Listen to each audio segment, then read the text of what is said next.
Dünya Kadınlar Günümüz kutlu olsun. Saziyên sivîl û karsaz li bajarê Amedê di çarçoveya Roja Jinên Cîhanê de ji bo jinên ku bi nexweşiya pençeşêrê pêketine şevek amade kirin.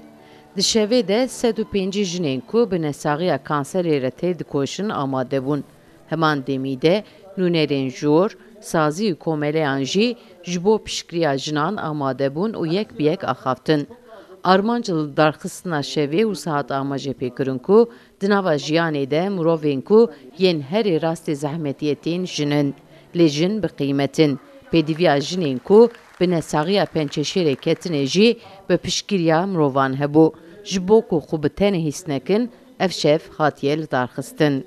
Em bi marka xwe ya Radisson Blu Otel Diyarbakır par neske sed kes xebatkarê sağlıkê pîrekê xebatkarê sağlıkê Merve derê wan kir mêvanê xwe me got em ê destekekî bidin wan toplumê da ciyê wan bira kevş bive.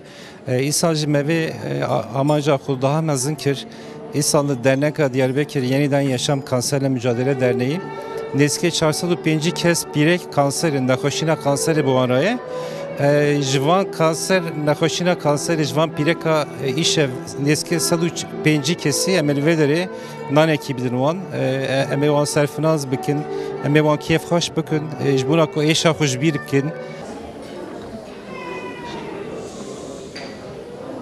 Di şeva jinan de ji bo piştgiriyan hin plaket jî hatin dayîn. Plaketek jî ji bo jinekê ku nêzîkê 15 sale bi nexweşiya pençeşêrê ketiye lê bi tena serê xwe li zarokên xwe dinêre û li ser piyên xwe dimînê re hat dayîn.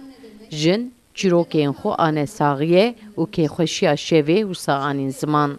14 sale ez kanserim, ez mücadele dikim.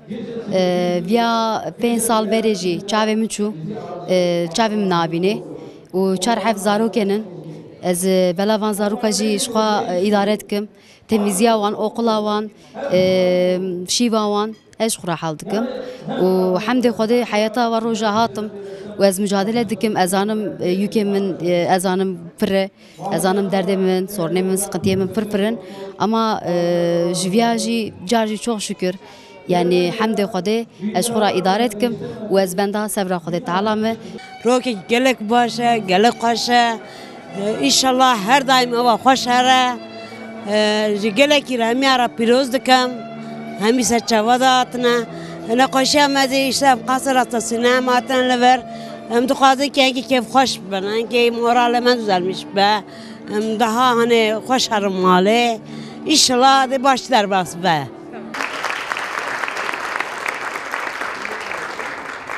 Hêjayî gotinê ku li bajarê Amedê 15,000 kes bi nexweşiya pençeşêrê ketine. Ji wan 405 wan bes jinin.